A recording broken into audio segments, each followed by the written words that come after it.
a tua presença por este tempo e momento, em nome de Jesus. Amém. Glória a Deus. Amém, queridos. Abra sua Bíblia, por gentileza, vamos para a palavra do Senhor. Quero conversar algo com você nesse momento. Em 1 Coríntios capítulo 10, por favor. Primeira carta do apóstolo Paulo aos Coríntios, capítulo 10, do versículo 1 até o versículo 13. Primeira carta do apóstolo Paulo aos Coríntios, capítulo 10, versículo de 1 a 13. Ele diz assim: Pois, irmãos, não quero que ignoreis que nossos pais estiveram todos debaixo da nuvem e todos passaram pelo mar. Todos foram batizados em Moisés, na nuvem e no mar. Todos comeram do mesmo alimento espiritual e todos beberam da mesma bebida espiritual, porque bebiam da rocha espiritual que os acompanhava. E essa rocha era Cristo. Mas Deus não se agradou da maior parte deles, e por isso seus corpos ficaram prostrados no deserto. Essas coisas aconteceram como exemplo para nós, a fim de que não cobicemos as coisas más, como eles cobiçaram. Versículo 7. Não vos torneis idólatras como algum deles, conforme está escrito. O povo assentou-se para comer e beber, e levantou-se para se divertir ou para entrar na farra. Nem pratiquemos imoralidade, como algum deles fizeram, e caíram num só dia 23.000. E não tentemos Cristo, como algum deles tentaram, e foram destruídos pelas serpentes. E não murmureis, como algum deles murmuraram, e foram mortos pelo destruidor. Tudo isso lhes aconteceu como exemplo, e foi escrito como advertência para nós, sobre quem o fim dos tempos já chegou. Assim, aquele que pensa estar em pé, cuidado, para que não caia. Não veio sobre vós nenhuma tentação que não fosse humana, mas Deus é fiel, e não deixará que sejais tentados além do que podeis resistir. Pelo contrário, juntamente com a tentação, providenciará uma saída, para que possais suportar, ou providenciará um escape. Palavra de Deus para as nossas vidas nessa noite, onde realmente o apóstolo Paulo vem com uma palavra de advertência. E, queridos, nós precisamos realmente ler esse texto como uma advertência para as nossas vidas nesses últimos dias em que estamos vivendo, que estão antecedendo a volta de Jesus. O apóstolo Paulo ele está trazendo uma advertência, dizendo, olha, não façam, não sigam o exemplo, esse exemplo ruim que os nossos pais no passado seguiram, fizeram, praticaram, se prostraram, se dobraram. Aqui nesses 13 versículos, o apóstolo Paulo cita 2 livros da Bíblia, Números e Êxodo. Eu vou entrar com você em alguns textos aqui. Ele cita, inclusive, ali no versículo 7, na parte B do versículo, que o povo se assentou para comer e beber, levantou-se para cair na farra. Ele está citando o Êxodo 32, versículo 6. Então, Paulo está dizendo que nós não devemos colocar a Deus em nenhum momento à prova.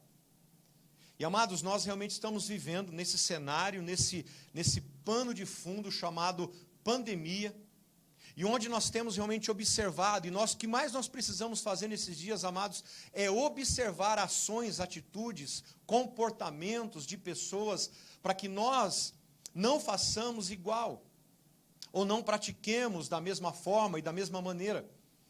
Como eu ministrei no domingo passado, sobre a obediência pronta de Isaac.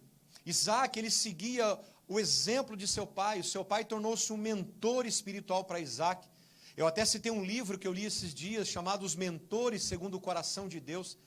E nós realmente precisamos olhar para o exemplo dessas pessoas, não praticar as coisas erradas, mas realmente seguir o modelo e o exemplo de praticar as coisas corretas. Porque quando nós praticamos as coisas corretas, segundo a palavra de Deus, nós realmente desfrutaremos daquilo que o Senhor tem para as nossas vidas. Amém, queridos? Então o tema da mensagem é: tenha muito cuidado. Tenha muito cuidado. Meditando nesse texto, olhando para esse texto, eu observo muitas coisas que eu preciso tomar cuidado com a minha vida, como anda a minha vida e como eu estou em vida com Cristo Jesus. Sim, queridos, Deus é amor, mas o amor de Deus não anula a sua justiça. Ele também é justiça. Ele age com justiça. Ele opera através da sua palavra em justiça, sendo amor, mas ele também é justiça. E Deus realmente, ele disciplina a um filho que ama. E Paulo está dizendo assim, olha, eu preciso ensinar algo para vocês, mostrar algo para vocês, expor algo para vocês, para que vocês não sigam o exemplo de coisas más, de coisas ruins. Ele até cita algumas coisas aqui que eu vou entrar com você e expor esse texto juntamente com você. E amados, nós temos observado nesses últimos dias que os anticristos estão em nosso meio. Quem são os anticristos? Não estou falando do anticristo, que lá na primeira carta de João, capítulo 2 ou capítulo 4, João cita ali. Eu posso até, se você quiser anotar o texto, não sei qual é o seu interesse, mas 1 de João, capítulo 2, versículo 18 a 22, e capítulo 4, de 1 a 6. Não estou falando do anticristo que se manifestará. Não estou falando do filho da perdição, não é isso. Eu estou falando de anticristos, que também o texto de João cita. Há já no nosso meio os falsos mestres, os falsos profetas e os anticristos.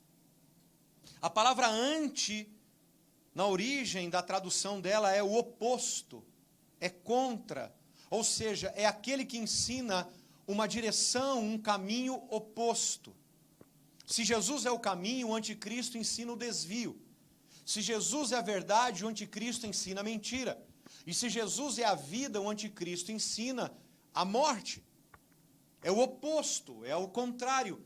E nós realmente temos visto, não somente no dia a dia, mas na internet, nós vemos muitas pessoas ensinando coisas que são contrárias à palavra de Deus. E Paulo está dizendo, olha, existem coisas que esse povo fez no passado, que nós não podemos seguir o exemplo, mas também, queridos, nós precisamos seguir o exemplo de muitos deles que fizeram coisas boas. Então a Bíblia, ela não é um livro oculto, a Bíblia, ela é um livro revelado para nós, de coisas boas e também de coisas ruins, das forças dos homens de Deus, mas também as fraquezas dos homens de Deus. A Bíblia, ela é realmente algo explícito, transparente para as nossas vidas, e quando você volta o seu coração, a sua vida, os teus olhos para a palavra de Deus, você começa a ver o que realmente Deus estabeleceu como propósito. Então existem muitos anticristos no nosso meio, e a palavra Cristos é ungido de Deus, é aquele que fala contra o ungido de Deus, contra a palavra de Deus, é realmente trazer à memória ou simbolizar um chamado. Ungido é aquele que traz à memória ou simboliza um chamado feito. Ungido é você marcar alguém para uma autoridade. E Paulo começa no versículo 1 dizendo, pois irmãos, não quero que ignoreis que nossos pais estiveram todos, não eram alguns, eram todos, debaixo da nuvem, e todos passaram pelo mar. Todos eles, como eu e você, somos povo de Deus. Todos eles eram povo de Deus. Todos eles estavam agora sob a nuvem, debaixo da nuvem. O que era estar debaixo da nuvem? É estar sob a direção de Deus. Amém? A nuvem os conduzia ao deserto, durante o dia, para que pudesse amenizar o calor do deserto. E a coluna de fogo realmente vinha para trazer um calor em meio ao frio do deserto. Então, estar sob a nuvem é estar sob a direção de Deus, sob a direção da voz de Deus, sob a direção da palavra de Deus. Se você voltar lá para Gênesis, Quando Adão ele peca, a Bíblia diz que ele se esconde.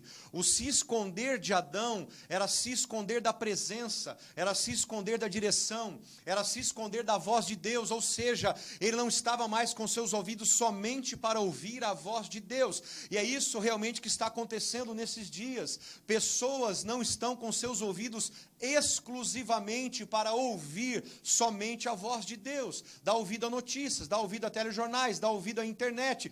E essas notícias são anticristos, perseguição à igreja, perseguição ao ungido.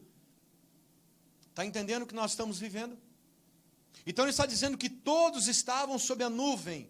E nós, queridos, precisamos sim estar sob essa nuvem, estar sob essa direção, estar sob essa voz de Deus. E o versículo 2 ele diz assim: todos foram batizados em Moisés, na nuvem e no mar. Todos foram batizados no mar e na nuvem e no mar. A palavra batizar é mergulhar, é imergir, é submergir. E o que isso representa? O versículo 2, o versículo 1, estar sob a nuvem, é estar sob a direção de Deus. O versículo 2, ser batizado no mar e na nuvem, é passar pela salvação e passar pelo Espírito Santo. É mergulhar na salvação e mergulhar no Espírito Santo. Nós não podemos somente seguir ou estar debaixo da direção de Deus, mas nós temos que mergulhar a nossa vida na salvação e mergulhar a nossa vida no batismo do Espírito. Somos batizados na salvação quando cremos em Jesus. A palavra de Deus diz em Romanos capítulo 10, se nós confessarmos com a boca e crermos em nosso coração que Jesus é o Senhor, nós seremos salvos, porque com a boca se confessa para a justiça e com o coração se crê para a salvação. Então eles estavam sob a nuvem, todos os patriarcas, todos os nossos pais, estavam sob a direção de Deus, e também estavam batizados no mar e na nuvem, ou seja, na salvação, e batizados no Espírito Santo. Vai entendendo o que Paulo está dizendo, o que nós precisamos fazer. Essa é a primeira parte onde Paulo nos ensina de que como os nossos pais fizeram e praticaram, isso nós devemos praticar também. Olha o versículo 3. Todos comeram do mesmo alimento espiritual. Comeram do mesmo alimento espiritual. Tem uma tradução judaica que diz que comeram da parte do mesmo Espírito. Eles estavam sob a nuvem, batizados na salvação, no Espírito Santo, se alimentando do mesmo alimento espiritual, ou seja, eles eram participantes da mesma palavra, eles eram participantes do Cristo, como pão vivo de Deus, para saciar a nossa fome. Nós devemos estar sob a direção de Deus, nós devemos batizar na salvação no Espírito Santo, e nós devemos participar desta mesma palavra, participar do Cristo como pão vivo de Deus para saciar a nossa fome. Estamos vivendo em tempos de fome espiritual, queridos. O mundo não está somente empobrecendo e passando fome natural. O mundo também está empobrecendo de uma fome espiritual. E nós, como filhos de Deus, como povo de Deus, nós temos esse alimento espiritual, como diz em João capítulo 6, de que Jesus, ele é o pão vivo que desceu do céu. Mas não seja egoísta, compartilhe esse pão com alguém. Dê deste pão para alguém, faça com que as pessoas também participem desta mesma palavra que você participa, deste mesmo alimento espiritual que vem do Espírito de Deus. Amém, queridos? Olha o verso 4.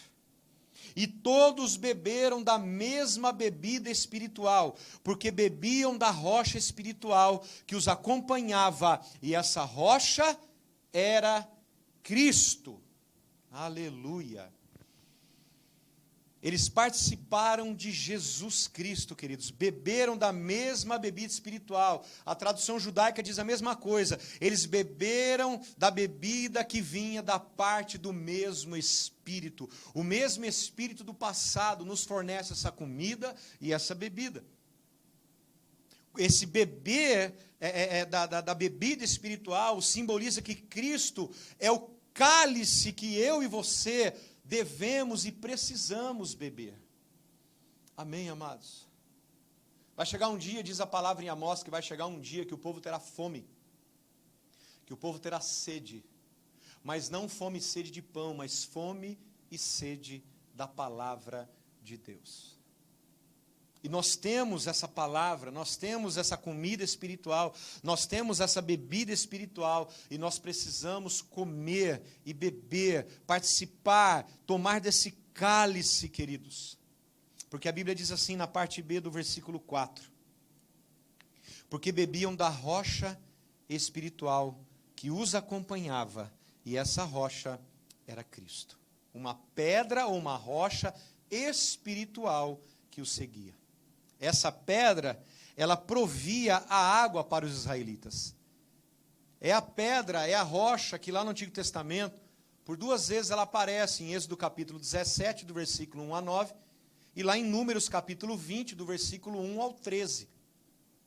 Mas é interessante que ele diz que essa pedra era uma pedra que o seguia. Existe uma tradição judaica, uma lenda judaica, que diz que todos os lugares, é até interessante isso, né? Mas não é verdade, meu irmão, é só uma lenda, é uma tradução judaica.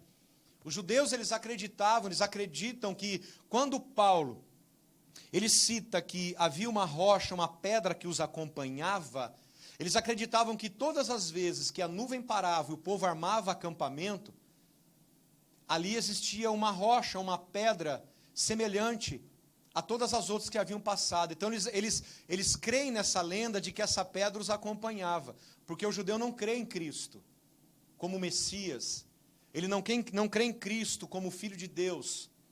Então entenda, queridos, que eles creem nessa lenda de que essa rocha, ela sempre tinha o mesmo aspecto, ou seja, todos os lugares que eles paravam para armar acampamento, existia uma rocha lá. É por isso que eles entendem esse texto, mas o que Paulo está querendo dizer aqui, o que Paulo está afirmando, é que Jesus os estava acompanhando. Cristo os estava acompanhando em todo o tempo de deserto. Porque o texto mesmo responde. O texto está respondendo que a pedra que os acompanhava, essa pedra, essa rocha, era Cristo. Amém. Amém, queridos. Essa rocha é Petros, é rocha grande, não é uma pedra, um fragmento de rocha, é uma rocha grande. O próprio Paulo diz que, e ele afirma que Jesus os acompanhava em todo o tempo, é uma tipificação de que Jesus estava acompanhando o povo em todo o seu tempo de deserto. E é isso que eu e você precisamos entender. O mesmo Cristo que acompanhava o povo no deserto, em meio à crise, em meio à escassez, em meio às dificuldades, em meio às circunstâncias contrárias, adversas, é o mesmo Cristo hoje. O mesmo Cristo que repreendeu a tempestade, o mesmo Cristo que andou por sobre o mar, o mesmo Cristo que falou para Pedro, venha, e ele foi andando por sobre as águas, o mesmo Cristo que morreu, ressuscitou ao 3º dia e disse na crucificação, está consumado, e ele consuma. Esse é o mesmo Cristo que nos acompanha, é o mesmo Cristo que nos segue. Então entenda o que eu estou dizendo nesse dia, no deserto da sua vida, no deserto da sua crise, você não está sozinho. A rocha de Cristo, a rocha espiritual, ela está acompanhando a tua vida, para te trazer provisão, alimento, segurança, proteção e plenitude do Espírito Santo. O sentido literal aqui, de que ele é a pedra era Cristo, como em João 15:1, eu sou a videira verdadeira. Quando ele está dizendo que era uma pedra, o era está no lugar de que é. Ele é esta pedra, ele não era. O ocupa o lugar do era. Ele é esta pedra ainda, ou seja, Paulo está apontando para a pré-existência de Cristo na jornada de nossas vidas, principalmente em tempos de deserto. Aleluia! Amados, Jesus é o centro de todo o nosso processo de salvação. Nós já fomos salvos, estamos sendo salvos e seremos salvos. Há um processo ainda de salvação, e Jesus é esse processo de salvação para as nossas vidas. Mas aí ele entra na segunda parte do texto, até o versículo 5, são exemplos que nós precisamos e devemos seguir, entender, crer e viver. Agora, a segunda parte do texto, que é do versículo 6 até o versículo 12, é a segunda parte onde nós precisamos observar alguns sintomas que nós possamos estar vivendo. Alguns sintomas que os anticristos estão colocando em nossa vida. Quer dois exemplos de anticristo? Comunismo, anticristo. Socialismo, anticristo. Rede Globo, anticristo. Está entendendo? O que é que eu desenho? A maioria dos partidos de esquerda, anticristo. A maioria não, todos, né? Partidos de esquerda, anticristo. Está entendendo o que os anticristos estão fazendo? E muitas vezes nós não seguimos o exemplo da primeira parte do texto e começamos a transmitir sintomas desses anticristos. Que ele está dizendo, não sigam esse exemplo. Olha o versículo 6. Estas coisas aconteceram como exemplo para nós, a fim de que não cobicemos as coisas más, como eles cobiçaram. Eu vejo esses sintomas. O que é um sintoma que esse espírito de anticristo está trazendo no nosso meio? Desejar coisas más.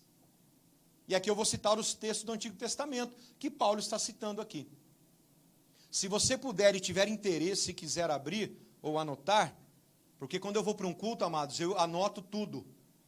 Seja onde for, quando eu não estou pregando, eu anoto. Eu não fico sem anotar, porque a minha mente não me ajuda.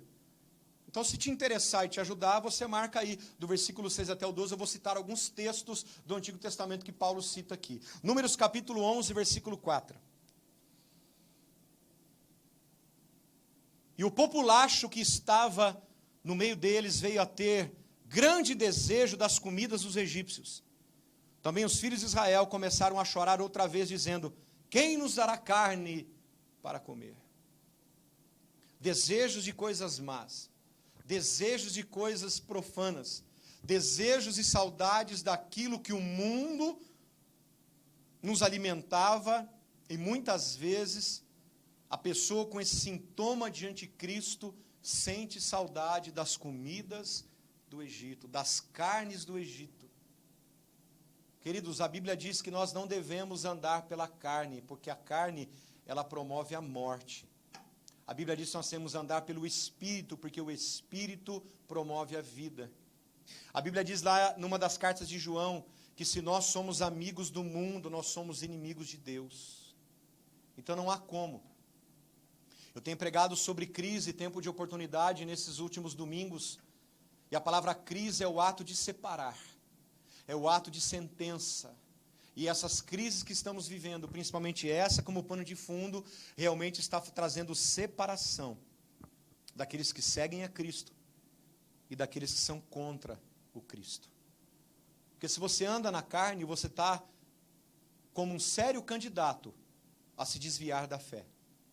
Se você não frequenta mais igreja, você é um sério candidato a se desviar da fé. A gente chama isso na teologia, a Bíblia diz que chama isso de apostasia.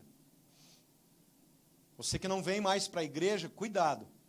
Esse é um sintoma de que você daqui a pouquinho está andando e desejando as coisas más, desejando comer a carne do Egito. E Paulo nos ensina que nós temos que matar a carne, crucificar a carne, para que nós possamos viver pelo Espírito. Versículos 7 e 8, outro sintoma. Não vos torneis idólatras como alguns deles, conforme está escrito. O povo assentou-se para comer e beber, e levantou-se para se divertir. nem pratiquemos imoralidade, como algum deles fizeram, e caíram num só dia 23.000. O que é idolatria? Idolatria não é somente adoração a imagens de escultura, não, queridos. Existem muitos queridos irmãos católicos que não são adoradores de imagem. Eu conheço gente assim. Idolatria é você colocar qualquer coisa antes ou acima de Deus. Porque se você observar aqui no texto de Êxodo 32, versículo 6, o texto repete. No dia seguinte, madrugaram e ofereceram holocaustos e trouxeram ofertas pacíficas. E o povo sentou-se para comer e beber e levantou-se para cair na farra. E é isso que nós estamos vendo. Pessoas que realmente querem servir a Deus e também servem o mundo. E a Bíblia não diz que somente só idólatras são fornicadores. O que é um fornicador? Fornicador é aquele que pratica relação sexual antes do casamento. E a Bíblia, fornicador não é somente o que pratica o ato sexual antes do casamento. O fornicador é o que pratica uma obra que é ante a palavra de Deus. É aquele que está dividido entre o mundo e a fé, entre Cristo e o mundo, entre a palavra e o sistema. É uma pessoa que está se adulterando, que está fornicando, está se prostituindo. Paulo diz que essas pessoas se prostituem. O que significa prostituição? É aquela pessoa que paga para ter prazer, sendo que quando eu volto a minha vida para o secreto em Jesus, eu tenho prazer nele, sem precisar pagar nada, porque Jesus pagou o preço. É colocar coisas antes ou acima de Deus. Você acha esse texto também, eu não vou abrir agora por causa do tempo, em Números capítulo 25, do versículo de 1 a 18, se você tiver interesse, leia depois o que Paulo está dizendo aqui. Versículo 9, você vê um outro sintoma. E não tentemos Cristo, como algum deles tentaram, e foram destruídos pelas serpentes. O verso 9, ele está dizendo que alguns tentaram a Deus. O que é tentar a Deus? É você reprovar a autoridade dele. E como que eles tentaram a Deus? Eles reprovaram em certa circunstância a autoridade de Moisés. Números capítulo 21, versículos 5 e 6 diz: E falou contra Deus e contra Moisés, dizendo: Por que vocês nos tiraram do Egito para que morramos nesse deserto, onde não há pão nem água? Já estamos enjoados dessa comida ruim. Olha isso. É isso que está acontecendo nesses dias. Pessoas insatisfeitas esquecem aquilo que Deus fez no processo de entrega para que existisse a salvação. Quando as crises, os problemas, as dificuldades vêm, as pessoas morrem no deserto, ao invés de semear no deserto, como estamos trabalhando e conversando nesses últimos domingos. Então o Senhor mandou para o meio do povo cobras venenosas que mordiam o povo, e morreram muitos do povo de Israel. Ele está citando aqui no versículo 9, Números 21, versículos 5 e 6. Outro sintoma, versículo 10. E não murmureis, como algum deles murmuraram, e foram mortos pelo destruidor. Agora abre comigo em Números capítulo 16, por gentileza. Números capítulo 16, versículo 41. Números 16, versículo 41. Diz assim: Mas no dia seguinte, toda a comunidade dos israelitas murmurou contra Moisés e Arão, dizendo: Vós matastes o povo do Senhor. E assim que a comunidade se juntou contra Moisés e Arão, eles se voltaram para a tenda da revelação. Então a nuvem a cobriu e a glória do Senhor apareceu. Então Moisés e Arão foram para a frente da tenda da revelação. E o Senhor disse a Moisés: Saí do meio da comunidade. Olha, meu Deus do céu, olha isso. Deus dizendo para Moisés: eu saí do meio da comunidade. Deus não está mais no meio. Para que eu destrua num instante. Então eles se prostraram com o rosto em terra. E Moisés disse a Arão: Pega o teu incensário, acende com ele o fogo do altar, coloque incenso nele, e leva-o depressa à comunidade, e faz expiação por eles, pois uma grande indignação saiu do Senhor, a praga já começou. É o anjo destruidor aqui que Paulo está dizendo. Arão pegou o incensário como Moisés lhe havia falado e correu para o meio da comunidade. A praga já havia começado entre o povo, então, colocando o incenso no incensário, fez expiação pelo povo. Ele ficou de pé entre os mortos e os vivos, e a praga cessou. Arão coloca-se entre, ele intercede a Deus, mas primeiro ele precisa fazer a expiação, ou seja, acender o fogo no altar. O fogo tem que estar aceso, queridos, continuamente no altar. Os que morreram, verso 49, pela praga foram 14.700, sem contar os que haviam morrido por causa de Coré. Depois disso, Arão voltou a Moisés na entrada da tenda da revelação, pois a praga havia cessado. Eu quero que você entenda, meu querido e minha querida, que nós temos que parar de brincar de ser crente. Nós temos que parar de brincar e de ficar ouvindo vozes que são vozes contra a vontade e a palavra de Deus para as nossas vidas. É um povo que eu tenho visto nesses dias, conversando com amigos, murmurador, um povo reclamador. Isso é um espírito de anticristo. A pessoa que entra no processo de reclamação e murmuração, ela está possessa de um espírito de anticristo. Porque quando você fala contra a palavra, você fala contra a verdade de Deus, você não é com Deus. E Jesus diz, aquele que não se junta comigo se espalha.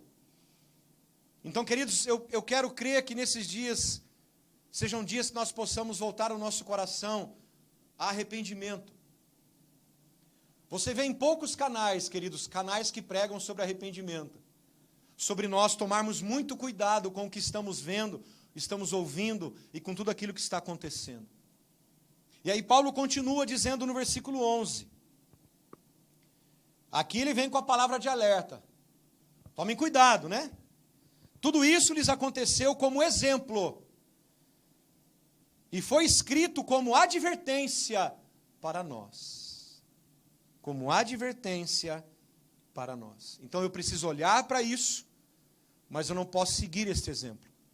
Eu tenho que seguir o exemplo da primeira parte do texto, em ser guiado sob a direção da palavra, ser batizado na salvação e no Espírito, estar realmente me bebendo e comendo da pedra, né, a pedra que está no deserto, e essa pedra, essa rocha é Cristo, então é dele que eu como, é dele que eu bebo, porque aquele que de mim se alimenta, por mim viverá, diz a palavra do Senhor em João 6. Mas eu não posso olhar para essa segunda parte do texto, porque isso é uma advertência para mim. Porque a Bíblia diz que mesmo esses homens que comeram, mesmo esses homens que estavam sob a nuvem, mesmo esses homens que foram batizados no mar, batizados na nuvem, beberam e comeram da rocha, muitos deles foram reprovados. A Bíblia diz no versículo 5, mas Deus não se agradou da maioria da parte deles. Estavam debaixo da palavra, ouvindo, comendo, bebendo, foram batizados, mas desagradaram o coração de Deus. E muitas vezes a gente pensa que está agradando, fazendo, realizando, e nós estamos entristecendo o coração de Deus. Tome muito cuidado com isso. Eu estou pregando para mim, amém, queridos? Essa palavra está conversando comigo já há 2 semanas. Essa palavra já está conversando comigo já há 2 semanas. Para que nós possamos tomar muito cuidado. Muito cuidado, muito cuidado. Eu sei que não vai ter muitos améns, não vai ter muitos glória a Deus aí no comentário, não vai ter ali comentários embaixo, nossa, que palavra abençoada, eu sei disso, mas eu não vou prestar conta daquilo que Deus está mandando te dizer. O versículo 11, Paulo está dizendo, isso é uma advertência para nós, sobre quem o fim dos tempos já chegou. Já estamos vivendo os fins dos tempos. Esse tempo para nós já chegou. Então, queridos, nós temos que não olhar para esses exemplos, mas nós temos que olhar para esses exemplos, mas voltarmos os nossos olhos para a cruz de Cristo, pois é a cruz quem produziu e produz o descanso reservado pelo Pai para as nossas vidas. Eu tenho que olhar para esses exemplos, mas vê-los como um exemplo e advertência para mim. Mas olhar para a cruz e eu falar, não, é a cruz que produz o descanso. É a cruz que promove a justiça. É a cruz que mata a minha carne. É a cruz que promove meu espírito para a vida eterna. Versículo 12. Assim aquele que pensa estar em pé, cuidado, para que não caia. Aquele que pensa, tome cuidado. Paulo aqui está se referindo, queridos, à fraqueza humana. E essa fraqueza, amados, só será suprida e fortalecida em uma vida de total dependência do Senhor. Porque Paulo dizia, o próprio Paulo dizia, aquilo que eu quero fazer eu não faço, e aquilo que eu não quero fazer eu faço, porque o pecado habita dentro de mim. Então eu esmurro a minha carne. Paulo esmurrava o seu próprio corpo para fazê-lo escravo da voz de Cristo, da palavra de Cristo. Paulo dizia, quem poderá me livrar do corpo desta morte? Sabe o que Paulo está citando ali? Uma tortura que os romanos faziam com os judeus, com os inimigos, quando eles eram submetidos à escravidão, eles pegavam corpos mortos de pessoas, dos inimigos, e amarravam num corpo vivo. E é lógico, quando o corpo começa a entrar num estado de putrefação, de apodrecimento, ele começa a cheirar mal, começa a emanar aquele líquido fétido, podre. E a pessoa andava pelo deserto com aquele corpo podre em seu próprio corpo amarrado. Então Paulo está dizendo, quem poderá livrar, quem poderá tirar, esse corpo da morte de mim? Ele está ali ilustrando isso, que a carne é isso, ela é podre, ela cheira mal, ela apodrece. Então ele está dizendo, aquele pois que pensa estar em pé. Ou seja, ele está falando para uma igreja, e estou falando para a igreja de Cristo também. Amados, há uma fraqueza humana em nós, e essa fraqueza humana, ela só pode ser suprida e fortalecida quando nos tornamos totalmente dependentes de Jesus. Romanos capítulo 11, versículo 20 diz, correto, eles foram quebrados por causa da incredulidade, mas você continua firme, mediante a fé, não fique orgulhoso, mas tema. Amém? Cuidado. Tome muito cuidado em achar que você está em pé. Cuidado. E o versículo 13 nós encerramos. Não veio sobre vós nenhuma tentação que não fosse humana. Mas Deus é fiel e não deixará que sejais tentados além do que podeis resistir. Pelo contrário, juntamente com a tentação, Deus providenciará uma saída, um escape, para que possais suportar. Não sobreveio tentação que não fosse humana. A tentação, ela sobrevém pela humanidade, pela fraqueza humana. Tiago capítulo 1, versículo de 13 a 15 diz assim, ninguém, ao ser tentado, diga, sou tentado por Deus. Porque Deus não pode ser tentado pelo mal. E Ele mesmo não tenta ninguém. Então a tentação ela não vem de Deus, a tentação ela vem do homem. Ao contrário, olha aqui, o que procede, ou como procede a tentação, ou da onde vem a tentação. Cada um é tentado pela sua própria cobiça, quando esta o atrai e seduz. Verso 15. E então a cobiça, depois de haver concebido, dá luz ao pecado. E o pecado, uma vez consumado, gera morte. Então não veio sobre vós uma tentação humana. E as tentações humanas produzem e procedem da nossa própria cobiça, queridos. Nós precisamos deixar de cobiçar mais as coisas da terra, para cobiçar mais as coisas do reino de Deus. Como eu falei agora na oferta, temos que deixar de juntar os tesouros na terra, para começarmos a juntar os tesouros que vêm do céu, ou que estão no céu. E ele continua, mas fiel é Deus. Fiel é Deus. 1 Coríntios capítulo 1, versículo 9 diz, fiel é Deus, pelo qual vocês foram chamados à comunhão de seu Filho Jesus Cristo, o nosso Senhor. Deus é fiel, queridos, porque nós fomos chamados à comunhão através de Cristo Jesus. Se nós temos comunhão com o Pai, foi por meio de Jesus Cristo, por causa da fidelidade de Deus para conosco, porque nós somos infiéis, nós não somos merecedores dessa comunhão, nós não somos merecedores da vida eterna, nós não somos merecedores do céu, mas fiel é Deus, diante de toda a tentação que vem da fraqueza humana, a fidelidade de Deus vem, porque nós somos chamados por meio de Cristo Jesus. 2 Timóteo capítulo 2, versículo 13 diz, se somos infiéis, Ele permanece fiel, pois de maneira nenhuma pode negar-se a si mesmo. Se somos infiéis, Ele permanece fiel, não à nossa infidelidade, Ele permanece fiel à verdade da palavra dEle. Ele permanece fiel à sua presença e à sua face. Então nós precisamos deixar essa infidelidade e voltar para a fidelidade da palavra de Deus. E ele diz, e vos proverá livramento, vos proverá um escape.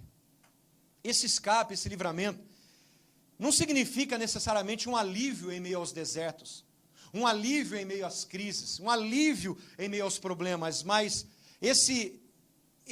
essa provisão e esse livramento, esse escape, ele está dizendo que ele proverá forças necessárias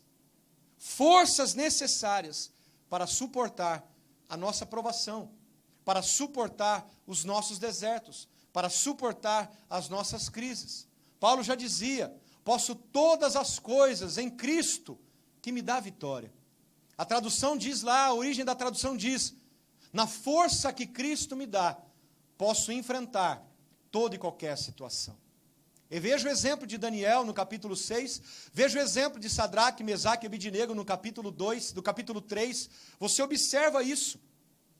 Deus provendo o livramento, Deus provendo o escape, mas não trouxe alívio, mas deu forças a eles, para que eles pudessem suportar a provação.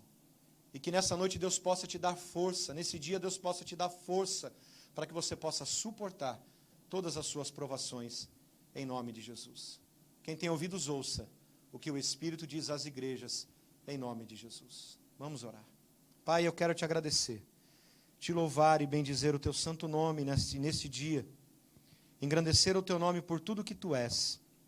Obrigado, Jesus, porque a tua palavra realmente, ela nos mostra toda a verdade.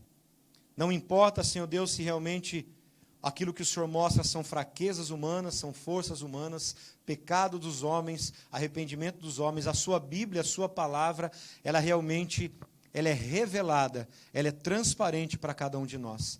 E aqui Paulo realmente ele vem trazer um texto explícito, como uma palavra de advertência, para que nós possamos tomar cuidado, Senhor, com aquilo que estamos vivendo, a nossa maneira de pensar, a nossa maneira de agir, de falar, de caminhar, de proceder.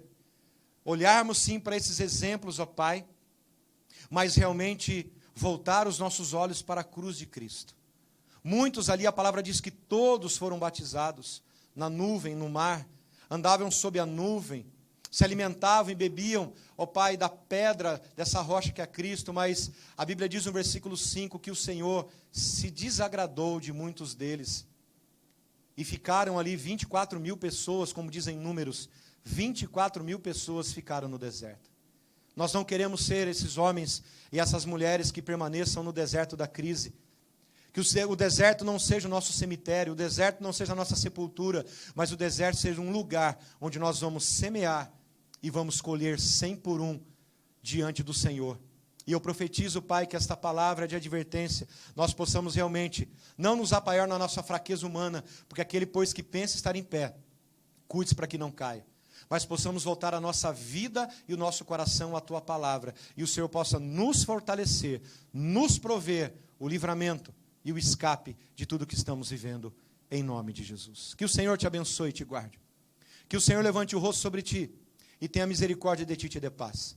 Que o amor do nosso Deus e Pai, a graça de nosso Senhor e Salvador Jesus Cristo e as doces consolações do Espírito Santo estejam sobre a tua vida, tua casa e família, em nome de Jesus. Deus abençoe.